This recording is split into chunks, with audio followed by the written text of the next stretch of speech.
Canal Congo.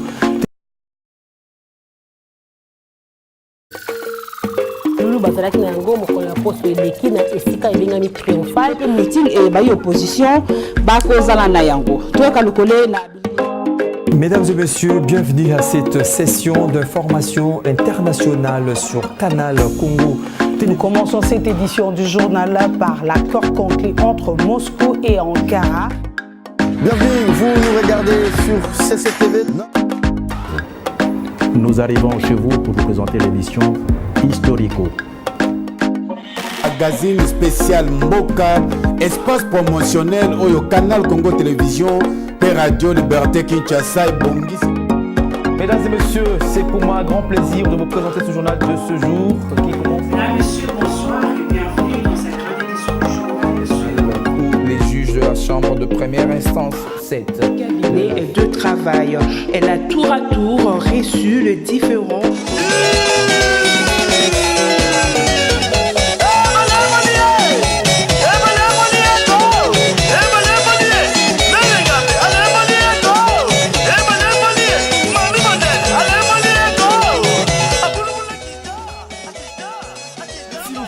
Onésime Tsingani, là c'était Eve Soukali de l'ancien temps de Wenge Musique à 4x4 tout terrain, bon chic, bon genre. Madame, messieurs, il est 8h15 en notre studio, c'est l'heure du rendez-vous des auditeurs. Rendez-vous des auditeurs, Onésime Tsingani, Matissa générique. C'est Marsha Dixon et El Marciano. Croyais-tu tromper le peuple encore plus longtemps? Le voici dressé devant toi comme un seul homme. Diamatou Yoga. Hey. On est fatigué quoi? T'as entendu? Yoga. On est fatigué. Vraiment?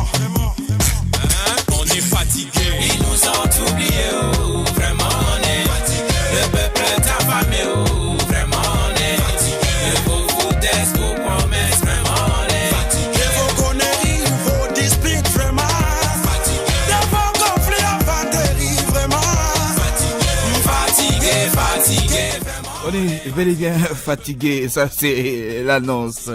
C'est pour savoir que le rendez-vous des auditeurs a commencé. Madame, messieurs, nous sommes le lundi 24 décembre 2018. Mise en onde, Onésime Tsingani, le directeur technique José Andia est de l'autre côté. Je sais que vous êtes nombreux, en tout cas nombreux de partout, à travers la ville de Kinshasa, à travers les 24 communes, et même du côté de Brazzaville, Nakobo Sanate, Bandeko Brazza, Namonde Bobenga Gilobi. Soki basaki numéro nanga ndenge nini surtout que la moni bapela Bandeko Brazza o tolanda kabino rendez-vous des auditeurs. En tout cas ezala Bandeko Kasangulu Kisantu Mbanzangungu tolela bino tolova bino et que dire même de ceux-là qui nous suivent à l'extérieur du pays.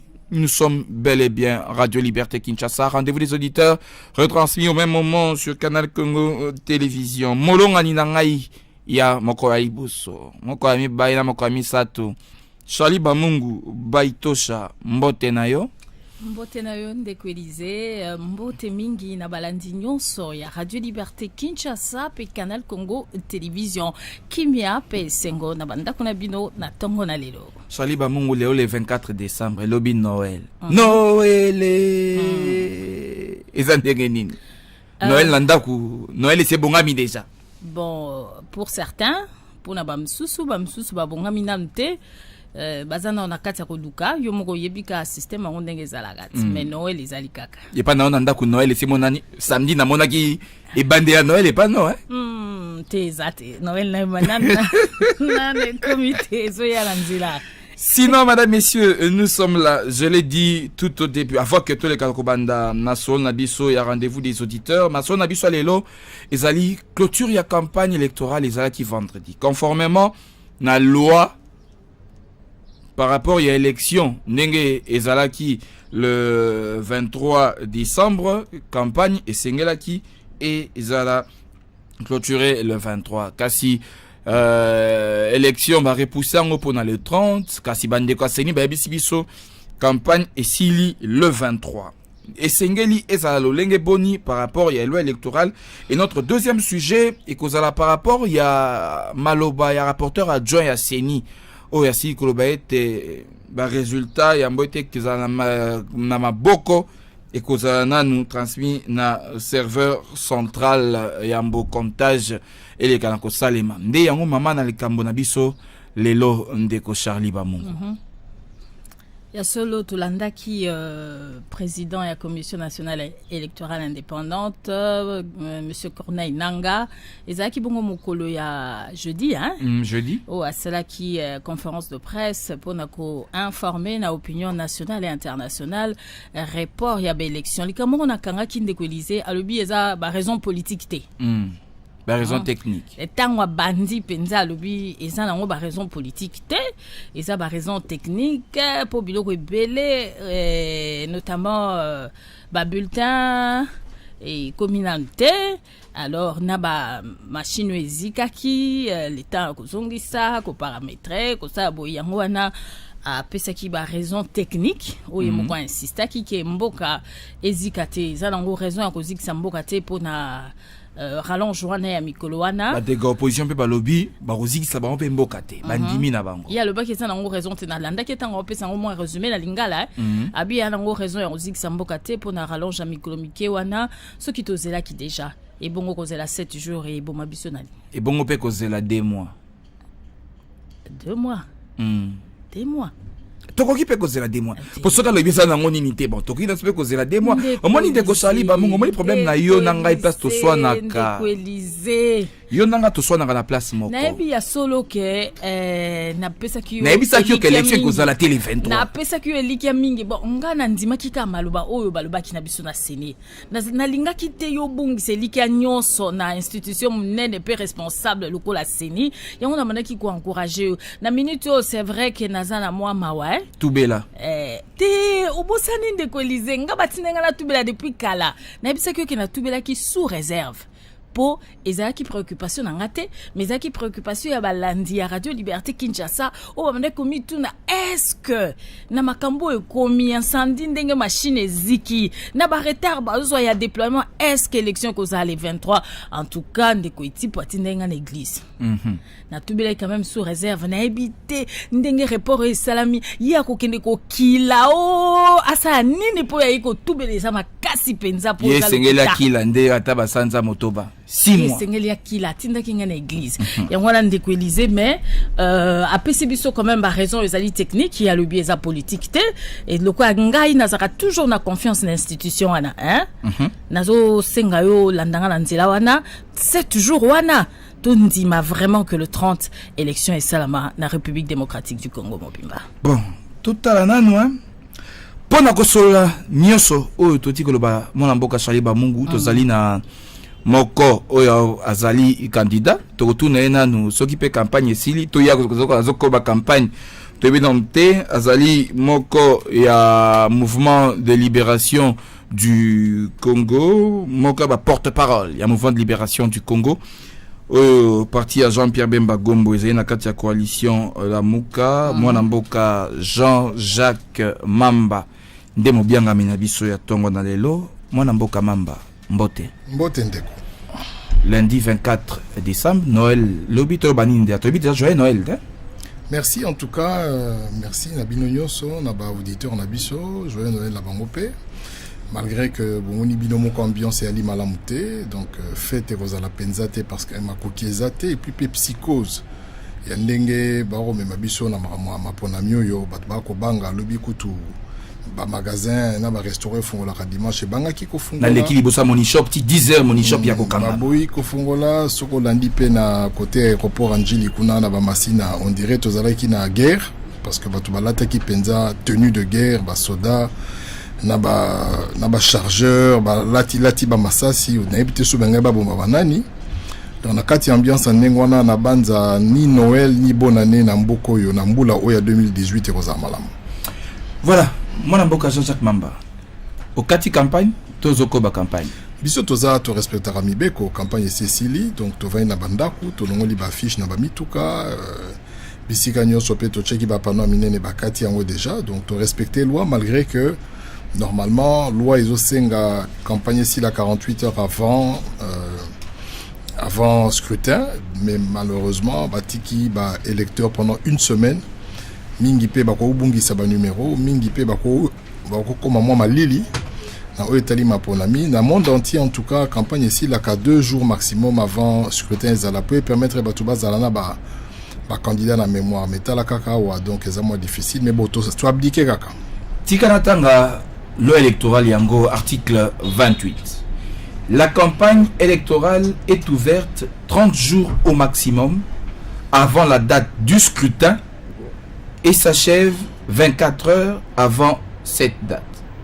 Donc ce qui tobito landa malam article 28 campagne fungama ki ya solo ce que sengela ngwe ekata sengela ki ekata conformément il y a texte le 21 décembre pour l'élection ça le 23 élection et poussani est commis le 30 décembre.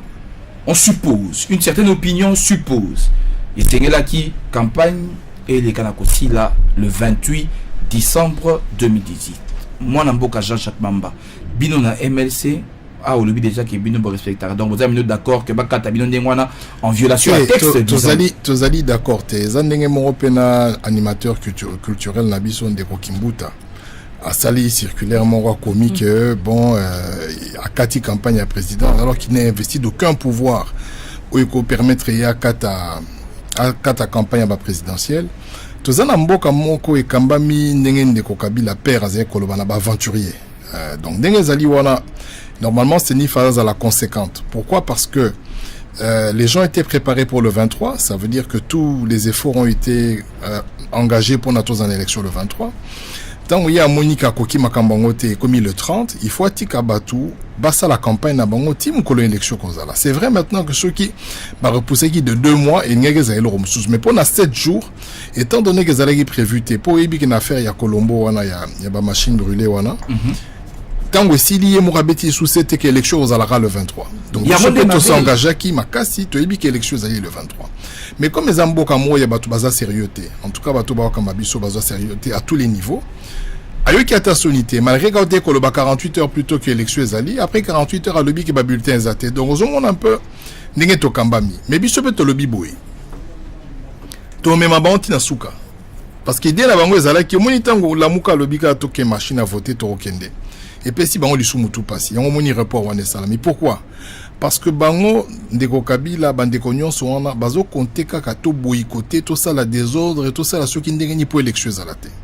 Donc bango so balobi les 30 tozara na bango to kende les 30 to mon élection mais na ndenge to yebeli na ndenge tozo monela déploiement matériel ba Congo Kinshasa ngana za mtu akana ngana zo benga bandeko kuna eloko moko ezate et puis bolanda ipe na TV5 wana bolanda ki ba sagi ba interview donc difficulté logistique ezama kasi pe difficulté en termes de formation à personnel et ça ezapeka passi.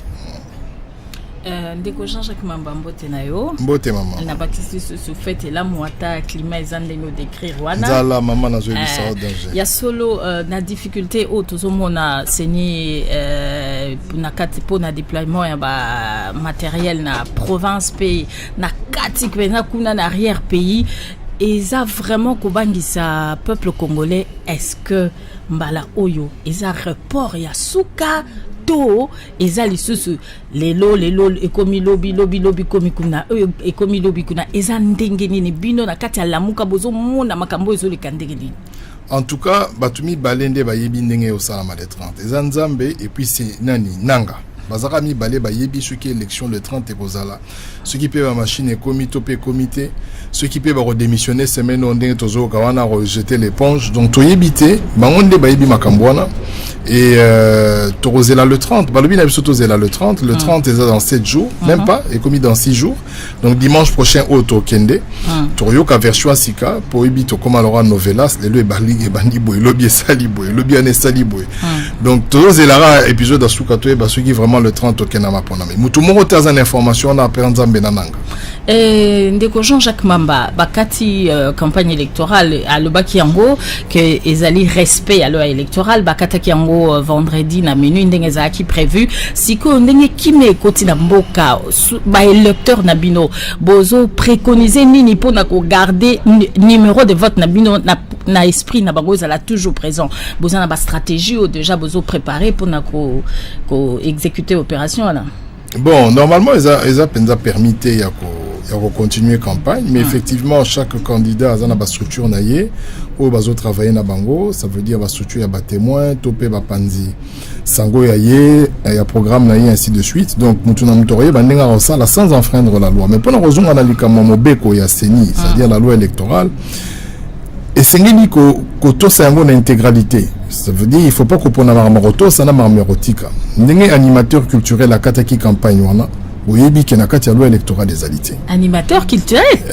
Kasi ndeko kimbuta te yaza ka gouverneur te yaza mta animation. Moni ndinga bina ka kata pe dans sa watala te. Ezaki na cadre de campagne. Te ya na zolo ba yaza animateur culturel. Pour ce kotali na ba prérogative ya gouverneur de la ville. Te yaza animateur culturel. Pour na ngai azali animateur culturel nazo confirmer le yango. Et puis à la kisengo mbala na mbala. Yondo la tie casquette wana. Tant à télé mi liboso a rejo yemora lobi ke mbogo ko bongate. Bon siko aza gouverneur tala fulu. D'ailleurs panone ya munene bachongo na kati ya fulu. Kuna na njili wana. Facebook. Te eza montage te maman. Est-ce que ba fulu ya mboko eza ba montage à Facebook? Exact. Na bandal fulu ezali partout na ba Delvo na bangali malukunga barumbu est-ce que ça ba montage? Musala fois ça la place il faut bimisela mibeko bimarate. Na mambo etaliété. Il y a loi électorale, il y a campagne présidentielle, animateur culturel, il y a tala. Mutazolo ba pena na TV bo amoni bien que bazo filmer. Alors bien ko voter tel à rosa la diarrhée. Moi les animateurs culturels maman. Wana le au sommet. Wana za animateur donc soukana aventurier. Ya André. C'est ça qui juste pour na recycler ça. Maman la Katia ville à Kinshasa, les gens sont en train de mourir pour na maman insalubrité. Ville les ali salité, ville les ali na mabulu. Musala wana nde ba ponela qui gouverneur. Ba yebisa qui était ça la animation. C'est quoi tigani basta isaini ah zo sala biloko ndengona siko sai sai baba ba petit na biso na tuba salani so ya zo sala biloko wana donc mutu na mto sala musala na yeba futa kaye pour viler à la propre mabulu à la té insécurité à la té ba futa qui était à la danser bando sexa batu maman. Je répète le numéro, le 082 33 33 749 082 33 749 na nzelandi ya numéro na bokoki ko benga biso tozwa mituna na bino tambo pesa yango biano ekoza na mobiangami na biso soki biso tozwa mwa eteni ya yano tokoki ikopesa 082 33 33 749 na babani déjà ko benga kasi natiana no maloba epa ya mwana mboka Jean-Jacques Mamba. Likambu, il y a transmission à donner na serveur central. Alors que la Mouka Bouti Kondima machine à voter et servir juste d'imprimante. Mais voici cette grande révélation. Ils ont dit sous Makambu, il y a serveur central, il y a beaucoup de comptage et salema et ils ont la bateau balobi bazon à la former pour transmettre directement les résultats na serveur central. Bon, Nathalie qui peut reportage wana na mona qui onésime abanina koloba ote to retransmettre après ba bengi na mutu moko boye kaka na kati interview a changer sur l'habité to retransmettre te. Na la information moro certaine, c'est que les cartes SIM ont été commandées na Vodacom, na Orange, Penertel en fonction et à place réseau Amalam. Na zapen information qu'effectivement l'herbe to voter la machine wana les résultats ou à la stocker dans la machine, il faut la transmettre dans le centre de compilation. Mais le problème est que dans la mesure d'application, le lobby, que procès verbal ou la considérer les procès verbal ou outil de comptage manuel. Maintenant, biso, tout le monde qui voter, électeur surtout, il faut passer à la surtout à la procès verbal ou à comptage manuel. Il y a un biso to lobby et côté à la imprimante. Et donc, on va transmettre la poste à retransmettre. Nous allons nous en tenir dans le procès verbaux, il y a comptage manuel. Maintenant, danger Zalinini. Comme la compilation Basangisaka, même biso ce dans le procès verbal, na biso par exemple, na Lukunga, na Ozuine Tibobo Koli. Procès verbal est bimi. Bino bokomiango. Bozana procès, bozana copie. Si tant que la compilation, ce qui va transmettre par voie électronique, bakoki ko gonfler, moins bon ça la retraçage et zalité. Dès si quand on a toujours le bac bon, bango baïbi l'orni bazoluka. Oui, la politique ezali, il faut faire tout pour conserver le pouvoir. Ezalou amoko universel. Et qu'on conserver le pouvoir et la kisipe boui. Salamu salamalamu. Koboma batute. Bongisa banzela. Matissa basalaire abatu. Fait développer le pays. Rend le pays fort. C'est aussi une voie qui est loyale d'ailleurs. Royale na kugipe koloba. Pour qu'on conserver le pouvoir parce que batu barozongi c'est la yo confiance pour nos sali musala malamu. Kasi bango bazako linga ko conserver pouvoir te balingi ba ravir pouvoir, c'est-à-dire ninga ba le baran article 64 un groupe d'individus qui veut conserver le pouvoir par la force. C'est-à-dire awasiko balingi ba cha tricherie, bazu ba soda o baza armé jusqu'au dents na beni ba ocho bo batouyer. Ba soda no le bala lata na beni kuna bakanga batwana, bazo tele malanjili nanjili armes zate. Donc bango sko balingi ba confisquer, c'est-à-dire tant ba ça la compilation ba bimisi nde komoro bo mwana tanga komone zate po ba bazoko ya na kombo wana. Ceux qui mutwana bimi, ba bimisi no ba soda, ba char de combat, ceux qui osakani ba beti masasi po batikana na bokondiango mais to sengaki bango pendant 17 ans, bokondiango ba sala na ngwate loko, ba sena ngwe lokote. Fonctionnaires à moins de $100, policiers à moins de $100, gratuité enseignement zate, batongiga à ceux qui hôpital moko mais bapesengo ba indien parce que ba indien tout ba na ba matériel, masangwa bukanga lonzo toli ngote. Donc veut dire ba sali lo mote na pouvoir ngo, mais au lieu batike la baninga msusu basala, ba préférer atabo ba kufa, mais l'essentiel ka batika na pouvoir. 082 33 33 749 Onésime Tsingani. On peut prendre ba appel ya batu sikoyo na monindeko moko déjà à côté en ligne. Allô, bonjour, Robengi wapi kombo nali? Kombo na Antoine na bengi na Kisesu. Oui, papa Antoine Lobinini. Depuis gouverneur zo kimbuta bandina ko buka nya wa ba mapule zali ado ba ali benya ado ba mama wala libanda. Na mbula we betaki ndeko. Mbula oto landa na we banda ko ba ekoi ndaku moya taji ko ekoi. Kolo nango colonel akufa atika bana na mwasi bala libanda. Siko Lobinini. Le gouverneur zama ko ba l'État faut ba kula libulo be ba shino ba yana ba tracter na ba ben ba kula libulo ba ninga ba zo alpongo na ba ninga la libanda. Merci beaucoup de Antoine de Kinshasa. Merci beaucoup. Merci beaucoup. Merci beaucoup. 082 33 33 749 082 33 33 749. Vous pouvez nous appeler sur ce numéro. Allô, bonjour. Allô? Allô, bonjour. Bonjour, monsieur. Bengi Biswapi Kombonani. Oui, Ndeko Kombonani. Oui, Ndeko Cyril depuis Kisenso, le Bénin. Mbuta ada aventurier. Mabulo toni na villa Kisasa akipaka ngote. Dans makampo azo sala wana eza yete. Ye gouverneur asala musali ya gouverneur. De quoi qui? Décidément de quoi qui ne sait ce bazar. De quoi qui sait ce bazar la muki matata. Mbula oyo, hein? Mbula ba mbulo elanda. De comme sous à côté. Allô? Allô? Oui, allô, bonjour. Obengi wapi Kombonani. Allô? Oui, allô, Tozo Kayo. Obengi wapi Kombonani, bonjour. Babina Barumbu. Barumbu, oui, ndeko. Nakotoka message kaka la gouverneur la président Seni. Oui.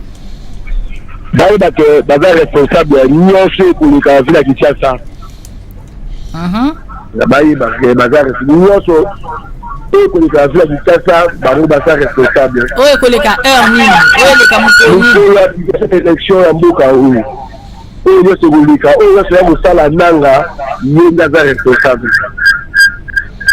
Merci beaucoup. Ok, merci beaucoup. Merci beaucoup Ndeko Nabiso depuis Barumbu. 82 33 33 749 Tolobi 082 33 33 749. Règle les alines de Kosoko Bengi Biso diminuer volume na yo to kimi mwa muke pour ba faire l'arsène na ezalate peto yo kayo malamu malamu. Je répète le numéro le 082 33 33 749. 49 ndeko Charlie Bamungu. Oui, nalingi nazongela ndeko Jean-Jacques Mamba, okaki Yolanda ki moko na TV5 mais tozomona te likambo ya ba témoin ekose poser mukolo wana. Ba témoin na ba bureau de vote moni cartographie ya o esalami na seni lelo donc na ba bureau de vote est-ce que la mukato MLC azomi bongisa malamu po ezalate na kwa moko boye ba témoin bazalaki te yango esalaki boye yango ekendeki boye mabongisa mina bino eza ndenge nini pona ba témoin. En tout cas na sepeli makasi na motuna na yo mais avant na répondre yango quand même tozana 3 appels et kotia wa obeti yango kara comprendre te yo sera un hôtel de ville ou bien de bazo kobenga ndeko Kimbuta aventurier ponga na lobaki yango bolobi nga na mtu mabe babulu na kisenso ndako ekoyi ba fulu ainsi de suite mais ya lobby keza cop na ye donc cop na yango donc cop na ye bana bazolela donc j'espère que soka Rolanda ngo se passe au na radio dans vous betele na lisolo aye ba ke ba auditeur ya CCTV Ralik ba bengier aventurier. Alors il y a l'Aksabango Kayebi Musala akene na kisenso asala musala elongo bani atika kobina koyemba kosala ba aventure parce que azokamba 13 millions d'habitants.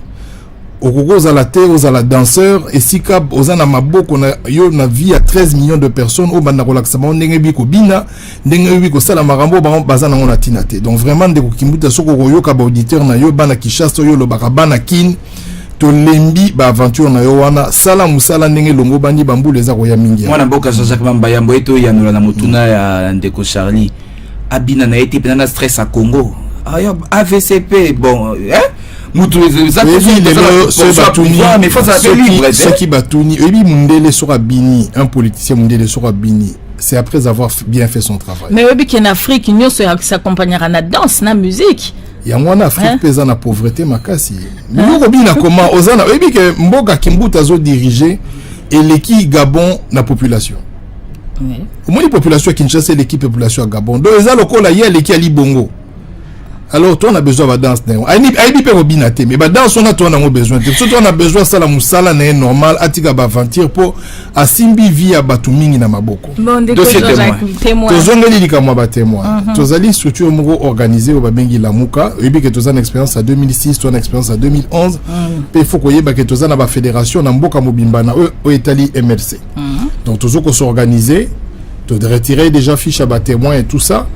Bah tout ça, mandataire, bah et ce n'est pas un travail facile, mais en tout cas, Tito comme à dimanche, Torozanga témoin na katia bureau de vote, mais le plus grand témoin à l'élection est la population, parce que l'ambala oyo population rola na bureau de vote, mboula ou quoi, massa gaz lacrymogène, bisonyo sotola na bureau de vote. Na mikoleleki auditeur moko abenga ki azotuna, boko futa bango tote ozo se rappeler ndeko Élysée. Abiseni mutoko futa biso to ba candidat nde ba futa biso ko passer quand même journée et ça musala munene ndeko Jean-Jacques Mamba likambo ya mbongo. En tout cas, ceux qui y a comme les alliés, tu as collé les alliés, tu as yango, mais tu n'es pas le baboué.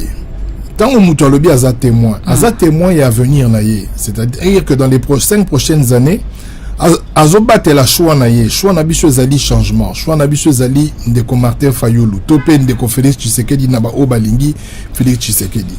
Donc tant que vous avez la témoin, vous avez la 5 ans, il y a vie na yo. Vous avez battu que ça on peut pas foutre même si vous foutre $5 et aussi le même jour. Mais ceux qui changent même côté Namboka peut-être que vous avez la chance vous avez musala moko eko garder pour la vie mobimba. Donc il faut pas ça la ngopena conscience parce que Mboka o tozana ngoka moko le seul Mboka o bako benga na biso tezara Congo. Poser à biso. 82 33 749 Onésime Tingani, on prend cet appel. Allô? Allô? Amaline Deko Akei? Akei Onésime? Ok, y a pas de problème. Deko Bandé l'appel 82 33 33 749. Allô, bonjour? Allô? Oui, allô, bonjour? Bonjour. Obengi biso wapi kombo nani? La bengi Banali Mete, kombo fiston. Oui, fiston depuis Limete. Maman, préoccupation c'est ni comme commission dépendante. Les gens indépendants, pour les autres dépendre des gens du gouvernement et Mboka. Mais Kimbuta a eu le jour président de la République à Zokindi.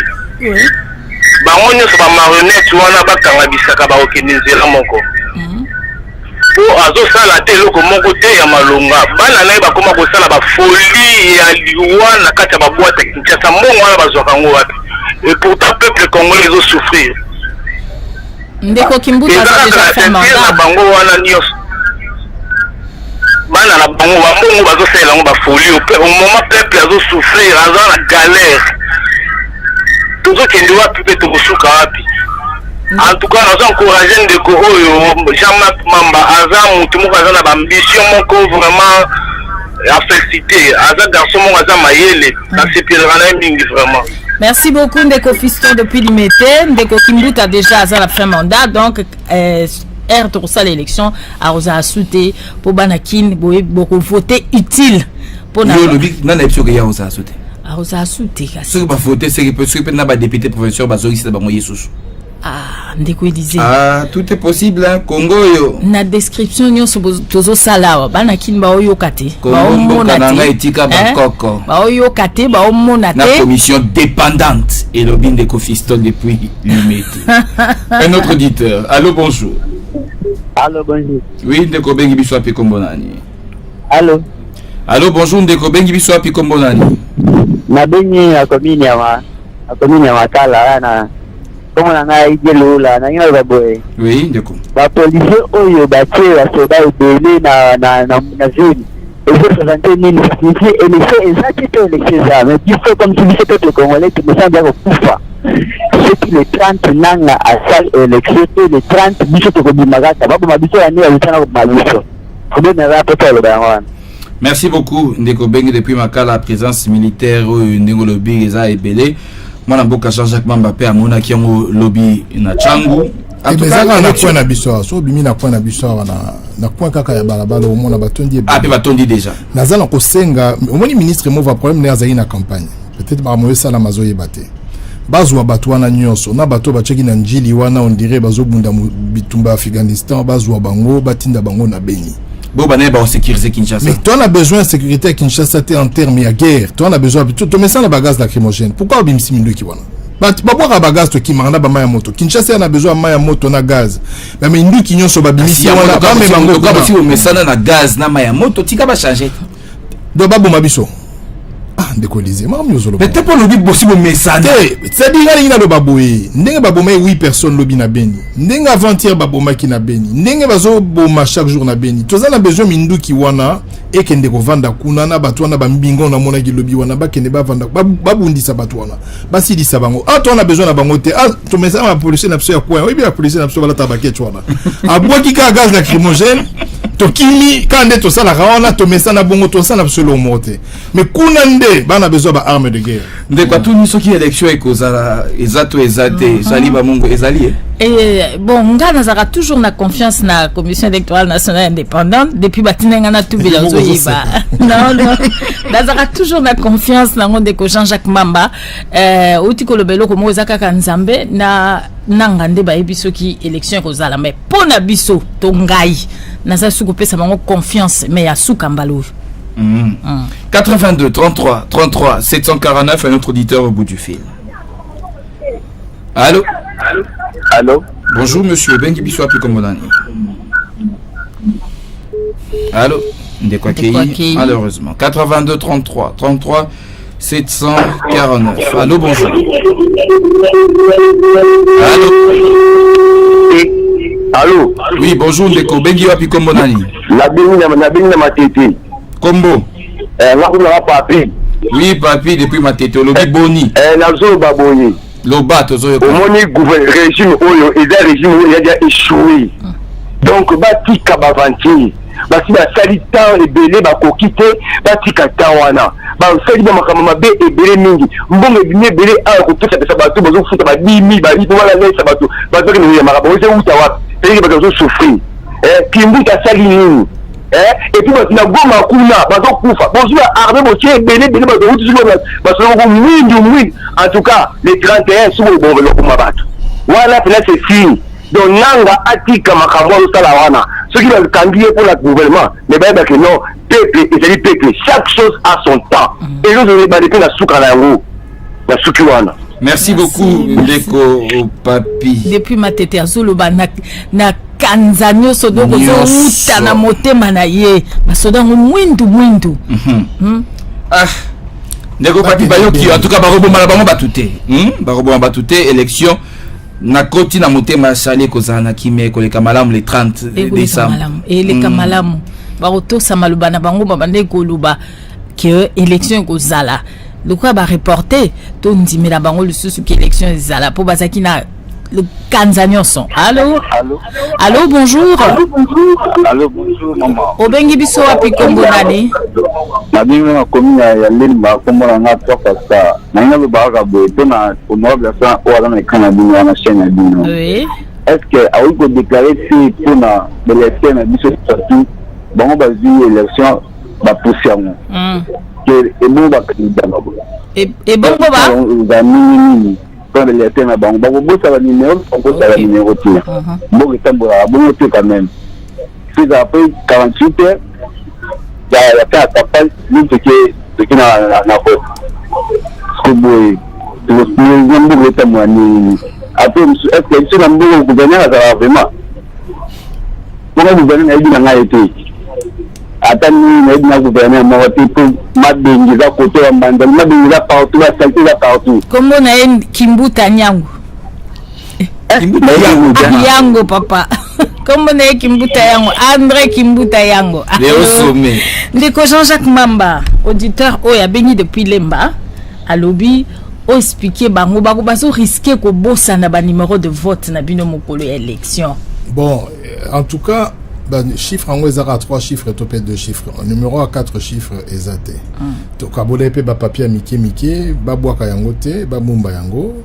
Nga moyena tanga numéro nanga exacté pour ba lobana na sali campagne ko na lobama moyen Andrea wa. Ba yo longolanga na liste. Mais to pese ba papier et puis to bazana ba kombo na biso, bazana ba parti na biso, ba fiche musupe etikali anda mundambu so ba robosa na so mamonyo na mur ba koma déjà ba numéro wana. Tozana moyen musu o salate. Biso a to komi lokola bangamba na bango, dombo keza bango, ils font au bangi basala. Tozolanda banka malembe ba chipso singana kingo ba mema biso place ba mema biso. 30 AP musika te tout à ndenge sala. 82 33 749. Un autre auditeur au bout du fil. Allô? Allô, bonjour. Bonjour. De Sali, moi ça me dosa bengi na émission. Bengi dina na commune à Kinshasa. Oui maman, bengi na Kinshasa kombo nani? Maman Niclet. Kombo? Niclet. Ok, ndeko Niclet, ologi boni. Premièrement, on a le bandeko Jean-Jacques Mamba. nayebi ete na mona yeka la télévision mais nga ceux qui votent ça na voter à 100% nayebi na ba ete mais ndeto voter alobaka ndenga alobaka na a chance maluba na ete yani balé eza mpona bato aseni batika kotripote bato baloba réellement ceux qui votent ezali Mbongo, baza complice na makambo na bango bayebi. Mabe soki komeli pepe na biso eza na mutu a colonel Nanga. Bato baosusi bango baolia mbongo baosepela na famille na bango na basi na bango na bana na bango. Biso toomona pasi et comme toza mosala ifo oyebana na bango kuna bapesa o mosala ube bakoti yo na loge ayebaka makambo nyonso azosala nyonso eza na motu na ye na sutu. Merci mama suka na yo wana colonel Nanga azala problème na bandi ayoki oyo ndeko Niclet alobi commune Kinshasa. Bonheur nzinga na ebite yo na Jean-Baptiste Itipo bokomi wapi? Mais ndeko Elise naza na posa na ye po toyokanaki bien ke tokozwa ti sikoyo Jean-Baptiste Itipo nanu tozwi ete seni botika tripotage elobi ndeko Niclet ndeko Mamba Niclet alobi akovote yo kasi kochange maloba te ndenge bamesana lelo azoloba no bien kati ya MLC ndenge bamesana tout bato alukunga na MLC tala boko makati na suka ko botanga bakombo te te totanga bakombo bato wana te ebi likambo eza message moko esala ngai pasi parce que je crois que ceux qui n'a coûté na bato 1000 na campagne on a solo na bango 880 to pe 900 bayebisinga likambo. Et comme inga lokwa mukumba nga ifuna futa masumu ya baninga. C'est-à-dire baningo batambola yi mabe alinga na ye bakumola tsanga masumu wana. Donc na ngina rassurer maman Niclette que na o etali kobonga ya mboko yo. Na o etali koloba kende ko Kabila gérer mboka mabe. Que bato majorité ba gérer mboka mabe. Azala na likia que na kobongo la maloba tepe na kokotaka jamais la famille o ya bato bazo détruire mboka. Na sali 12 ans na MLC. Nazo banza na ume na peli sou makasi, ceux qui 15 ans, ceux qui 20 ans, ceux qui 25 ans mbekande ayebi mais na koki ko trahir engagement na ngate donc azala na kimia problème ezate. Charlie Maman Niclette ayoki akanyi pe data lelo. Ah, paysan enregistré, de connaître. Bakangela nga badate belé, banda ceux qui combien d'années bakanga badate. Le 24 décembre 2018. Un autre auditeur, nous disons allô, bonjour. Allô? Oui, Maman Mayala, problème. Maman Mayala, bengi biso wapi? Nangaba. Problème nanga lobby boye. Soki par exemple candidat présidentiel balingi biso. Martin Fayulu na Félix bayokana basangana so balingi biso peuple. Aussi maman. Mais la bibonga basangana. Eloko comme nani Vital Camera sala ki ona miti saki epa ya Félix. Comment bango mibale Félix nana nyo bakoyi ko miti. De quoi qu'il y ait malheureusement. Mais sinon, Toyo qui est malamu, asengi na fachi, na mafa, bayokana, soki balingi, peuple. Bon, bazo landat. Bazo landat, on est sur une balé bisika bazali. Mon amboka mamba, c'est possible. En tout cas, Erosale Sengo, tout ça quand même bien imité. Erosale Sengo mingi lelo. D'abord, baza, Sokolandi, parcours Andeko Fayulu. Aza plus de l'école, il y a eu des PES, Aza EP collaborateur, il y a Ndeko Tshisekedi le père. Et puis, bah, la église, moko, on a une côté église, on a Philadelphie. Donc, tant que pasteur, Rosa la paix, bons office, pour bah, vendre en tant que frère. Tout ça bien imité. C'est-à-dire, adversaire, on a biso Azara moko, et Ndeko, autant à comboter, on a écho sabatu. Donc, adversaire, on a biso wana. Alors, le col adversaire, Azara moko, toi, d'accord, on a dit Kambouana. On peut tout faire sauf que voter adversaire. Donc, mais il faut bas solo là, baza binémité. 82 33 33 749, nous poursuivons à enregistrer les appels. Allô, bonjour. Allô. Allô. Oui, allô, bonjour. Allô? Oui, allô. Oui, allô, bonjour. Bonjour. Obengi wapi kombo dani papa? Comme on a Jean na bengi na Maxina. Jean depuis Massino lobi nini papa? Na lobi boye. Nanga il faut avoir na courage ya ko démissionner au lieu de fuir tout simplement. Hein? Nanga za mesure ya ko regarder élection té. Ça partout le moyen sur le tali. Le 7 jours ils ont mouké bon là. Ils ont Ebola. Ils ont guerre dans l'Est. Il y a aussi banane ba machine matuli. Est-ce que n'a c'est la mesure de 7 jours à organiser des élections dans le Kwananyoso? Qu'il ait le courage de fuir, d'être au sous Akimagi du pays ni. Pas que nous on le voyons. Non, là n'est pas à mesure. André Kimbuta va à côté à Gombe, à côté il y a cimetière à Gombe. Assez à déménager. À chaque fois qu'il veut postuler, allez à Yesang. Donc Sang côté va moi de Bazala. Bantaba Bazala na Chang. Pour André Kimbuta à chaque fois à Yesang. André Kimbuta Chang. Il y a tout le Lukuta, à part machine, à part voix moko aujourd'hui. Et il y a Kimbuta, à part voix moko à aujourd'hui. Il se trouve le bango na machine. À quoi ça n'a pas eu? Avant ni kuna na Gombe, biso côté sans courant, sans maille. Allez aya ko ça biso. Lukuta ya lelo biso to fongoli biso to telemi. To za sima Fayulu, to za sima. Ya jeune wa telemi na komune mamba so ni mamba. Ye na le Fayulu. OK. Il ba André Kimbuta bazate. Hein? Nanga qu'il ait le courage. Moi qui m'a dit il faut y a qui m'a mis les autres. Hein? Merci beaucoup, Ndeko Jean depuis Massine, qu'il ait le courage de démissionner ou de fuir. Donc ya kotika ebonga to apakata mbangu te kokima za kutu bien kopakata mbangu. Ah, ndeko mamba. Amoni bandeko msusu bazala bango en dehors, tout ça est la campagne T en tout cas, ça sous campagne T, mais bandeko lukunga te kasi bazo soutenir yo.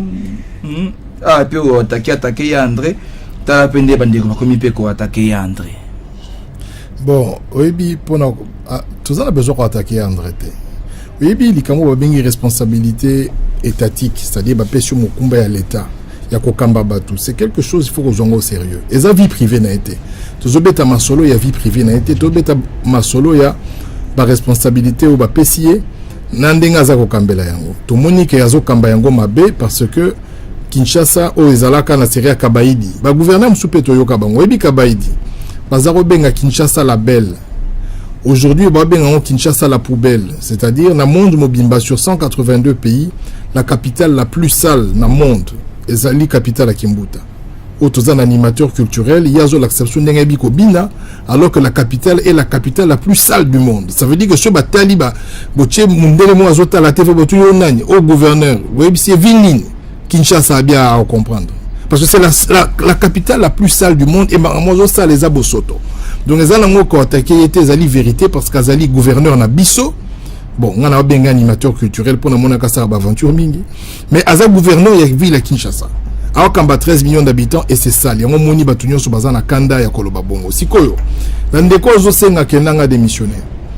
Oyebi, il faut te commander les 30 aux l'élection, bon, on a démissionné après.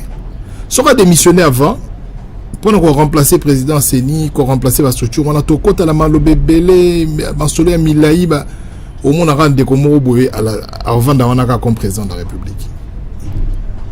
Et quand on a une année, on se retali, on bazali na TV, sur la TV quand il y a président de la République, il est à zappé, netinga.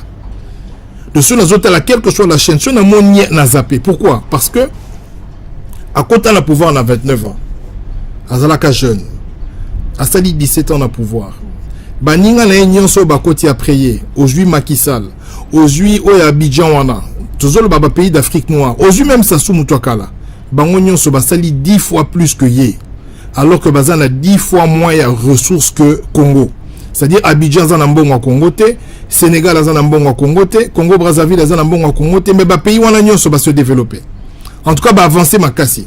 Mais yé na bonzenga na yé na biko ki jeune na yé tan wa koti azama kasi na photo à TGV bimi photo soki ya nini bimi tala ba photo ebele 17 ans sili boye et lo mo rezate atikeli bisoka ba photo sili donc tout ko to bani ba photo ngote hein te bango ba yebi pourquoi ba chete pour ba tosi ba batimbela bango na maramba ba photo te ba cheki photo mo ya aéroport asika wana au barosala et puis pesa sous ma kasi na maramba ba Pierre aki a déposé Pierre mo boye ba rotongelo a poser à Kenaï tonton Pierrot a posé à poser donc tellement makamwa ne salami mingi na ntambo na ba pays africains nyon surtout na moni développement salami na moni pa na biso to na or coltan biloko nyos na Rwanda kuto se développer makasi donc eza normal batuba linga élection à le 30 passation de pouvoir et salama changement kota na mboka to changer équipe total na ndenge ni makameko kamba mwana mboka Jean depuis Massina oyoki malamu donc des missions ananga de baba kinois eza fokop to kokima to lo bango ndengwana na kokima ko pakata mbangu ya fokop eza fokop 82 33 33 749. Allô, bonjour. Allô? Allô? Oui, bonjour maman. Bonjour. Obengi biso api kombonani. Bon, comment on a eu c'est vrai, on a bien dit à partir à l'immédiat. Oui, ndeko tozoyo kayo. Bon papa, intervention dans les abos. Premièrement, il va pour Makambo, il y a des élections. Nanga wana ba élection aya zone mangule ki bana na yena katanga kwa komo dirige bango biso to bana na yote. Bisembe ba mama de te beta ki nanga. Soka liso lokaye, to lokiye ku déjà pour to lokaye deuxième partie. Te bo lokate pa. Lokate mama. Oyo ya zone mango ezani ki mboka na ye ba tata na ye ba mama na ye bana na ye. En tout cas, à l'ougamara de l'UPG, bébé, banimana le bateau na basoda ou à celui na futur. Lobinga moko na tetina sifini na tena sifini pour vérifier que ma commande est sur le gars le futa. Na tena moni 3 pavillons et ça plein na ba militaire. Biso na 2006. Organiser l'élection na ba soldat de l'équipe na Katamboka. Yo de Kabila mais biso ba soldat de na Katamboka pour ba futa ni ba bon biso. Azar sifini la biso a de place à où c'est la Zonga. Afrique, la moussa peut continuer à lire la Bible de Sénégal, que si on a des élections qui sont votées, nous pouvons obliger de l'Indi, et à ce qui fait à Bakako, la Congo pour tout plus fait, à ce qui fait à venir, dans ma bataille, c'est vraiment que lobby pour avancer, la bataille est déjà là, il en route. En tout cas, si tu as dit que tu as joué dans la zone, quand tu sais que tu as joué dans la zone, c'est le poison à tout. En tout cas, la situation biso tozola na bakambassadeur ilinga zokende na bani na yeba bakatanya et c'est que le cas que les militaires parce que pour faire des ordres la campagne ya Sadari mais comme ça na la muka mara moto basar de combat c'est na pays ya guerre c'est na combattre mara moto na tolinga ngote c'est na posa de l'élection et za la nanga organiser des élections pour que nous na biso auto lingi en tout cas mara comme la biso randa la bati la biso la kwa mora mora tose la ngotitendela ezaka ko sepela bana Congo en tout cas intervention na en tout cas na kana comme si bozoka na olo de la na kana ya nanga na kana gouvernement mobimba na kana ya nani ya yimo ko kimbuta ndenge bazawana après de l'élection baluka ko fera kundu to kolinga bango to pa na bango sika mo ko to ko na bango ke ba komi ba nzoyi ba to swabite on va protéger biso. Merci beaucoup. Merci beaucoup, maman.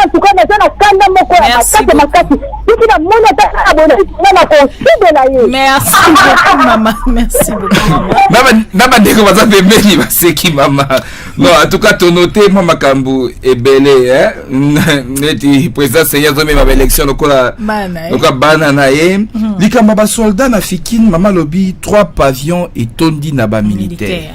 Tokoluka totuna général Mbala malamu azali mokonzi FARDC sinon porte-parole azali nde kona bitso mopanzi sango tokotuna général Kasongo azali porte-parole ya FARDC tokoluka peto zoe pas exception en présence ba militaire wana na 3 pavillons za journaliste était tokozoe na bi kazakane vraiment abordable tokozoe biso présence wana ya ba militaire soki pas Olanda biso bon kokine pe kopenga ata soki mapeke c'est comme ya rouge général akobenga papa manengo na temen aza journaliste donc c'est d'abord un confrère tukuluka tozoe ndeko Élysée bongo ndeko Itipo papa bonheur azuye kaka te nazomona on dirait bazuye kaka te tisikoyo problème ezate tokozwa kae kaka pour population aza vraiment na besoin ya kozwa sous ba assurance ya malam lolenge ye a meseni kopesa yango na lolezo nyonso na kanza nyonso mama ozamu olobi lokuta kende ko tubela lelo toza le 24 élection ezalaki te peut toujours la télé 30 un autre auditeur au bout du fil nous disons allô bonjour allô bonjour monsieur bonjour obengi wapi kombo nani ombonanga c'est Laurent abengi par Césaire. Oui, de colorant de Cité Verte. Tozo yokayo. La ligne na tuna boye. Oui. Et le koni ni nanga azo garantir biso que élection kozala les 30. Mutuna nanga ngwana. Alex biso le kozo garantir biso que les 30 donc il y a une élection. Puisque tu peux c'est 500 quelques à ça le comme voter. Maintenant à biso dans les 30. Et le koni les autres garantir biso que les 30 donc il y a une élection. Merci beaucoup Ndekolo. Wana Jean-Baptiste Itipo ndefa pesa biso ya garantie ya les 30 garantie ya les 23 pesa ki kakozwa machine et uta ba province ko ya réserve ezali yaki soki pe babiltango pe komio soki pe garantie yaki ndenge président lobaki mesengela ki ba reconfigurer bino bato ba informatique ba terme na bino na boyebi ba terme technique esengela ki ba reconfigurer ba paramétrer yo ko compléter ba terme technique wana soki ba formater soki ba installer nyonso wana itali mais alobaki yaki garantie kaka ya élection baya kopesa biso Bon, ndeko c'est là, dans tous les cas, Totika il a 3 minutes pour l'instant. Yamboé Teto CD place na régie et kiosque et les cas. Kiosque c'est à 9h30. On va prendre le tout dernier appel. Yamboé Teto pesa Jean-Jacques Mamba Maloba Yasuka Pona Tonga Lelo. Allô? Ndi kwa kei? Allô? Allô? Allô? Allô, bonjour. Allô? Oui, allô, bonjour. Obengi wapi kombo nani? Ah, ndeko Elise ba maman batombo qui est. Mbela na beta kiwana et c'est même passé ba réagir ba maman batombo qui. Allô, bonjour. Allô, bonjour. Oui, bonjour monsieur. Obengi wapi kombo nani? Na bengi na comme ya Kalamu. Comme na Pablo na chauffeur. Oui, papa Pablo lo nini? Roma na ngabwe. Niti ma gouverneur kisha. Nzane ti oboti mwana. Oyusi mwana ina mwana zino kubongate. Do kimbu tisala kile ga zile mabe. Atini malo moke mboka kubongate. Numero ena mizalie. Mutale gala mboka mabe. En plus, ba fulo tene Kinshasa. A préfère que bena ne ba dance. Oza chama jelo kwa ba fulo wana. Reya préfère que beta ne ba dance que panza kambo. Est-ce que c'est normal un gouverneur? D'abord gouverneur na edika ka ona na otlo ba ina kotanga komo de ona baleka sera Mobutu pete na kotanga kombo. Niti ye ngana yeba kana ngayete. Mutangi. Netangi kombo na yete. Oui bien. Utangi kombo na yete. Na yobi kina witega pona ngana mutema na loka tika ko kombo na yete. Na mo penanga na ntengana limsanga. Yami bale. Papa wa lo baka mo ko sutambo le kana msona na ko langa ba ke mama kene l'église kene ko tubol. Donc on y a là la canette bible. Fala ya aya kusema intervention mission. Akini pona ni. Aya ya lo ko solo. Et puis nanga aibak. Malmala ke.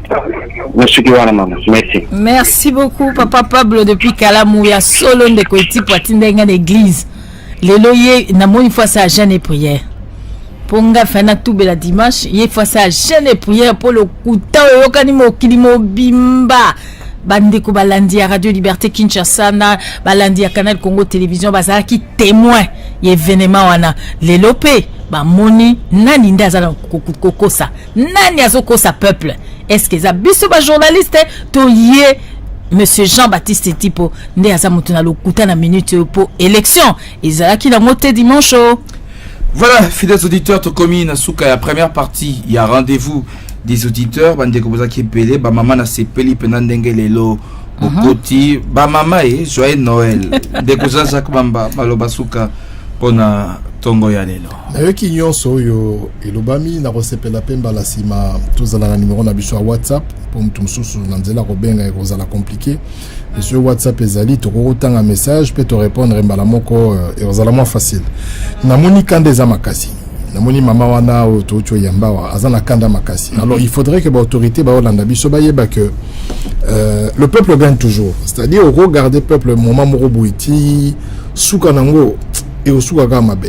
Alors na otali ndeko nanga tozela le 30 tozana pour ça même sur élection salami mutwa kimate. Parce qu'il faut bazala ba témoin ya ndenge mboka ko bonga. Au moins sur batu ba kimi et ozala malamu. Il faut batikali na mboka oyo majorité est commis opposition. Ba moni nde to sala musala nde to bongisa mboka po ete ya bango po mbala sima bazongela te. Donc tozana posa ya mboka kimia tozo la chasse à l'homme te mutuna muto kovana na kati ya mboka na même de Kokabila comme ceux qui sénateur à vie sur ndenge nywana alobi pe boko la bangombe to banda kosomba bangombe pa na to liaka comme na fermier il faut vendre na mboka oyo parce que za mboka na biso nyonso tout mais to respecter ba principe démocratique donc la balobi le 30 pas sa biso élection le 30 ce qui le 30 élection égalité bakino ba mesana koloboko tuna ngulu to ko tuna pe cheval pourquoi même à moi na mukongote to koyeba ceux qui maramni na sala majour wana mais tozo se préparer le 30 batuba kenema pona mina kimia basoda wana ceux qui basilisi ko sécuriser processus électoral ba keneba onyo sona beni ba chata état major ba changuna na beni po bande kona nde bazokufa chaque jour ana Kinshasa kimia ezali. Merci beaucoup. C'était Jean-Jacques Mamba, porte-parole du mouvement de libération du Congo. Membre, il y a la Mouka Moko, il y a le candidat au mouvement de libération du Congo, campagne Cécile Kinango. Il y a des ayanoli na mwa mituna otozalaki enango lelo. Alain Kabongo souhaite joyeux anniversaire à son neveu Cliver Maemba qui totalise 5 ans, et nous disons aussi un très bon anniversaire à un ami, Emmanuel Smart Bunkete. Je te salue, très bon anniversaire. Charlie Bamungou, on se retrouve tout à l'heure. Oui, et toujours, hein. Ça toujours lundi à Radio Liberté Kinshasa na Canal Congo Télévision. Bao Bakosaki, Bae Banilelo. Merci beaucoup. Allez, on est Tingani. Place à la régie. Kiosque, c'est dans 15 minutes. Le peuple dans la mer de l'argent. bazalaki na yango mokolo ya poso eleki na esika ebengami triomphal meeting et bayi opposition bakozala na yango toyoka lokole na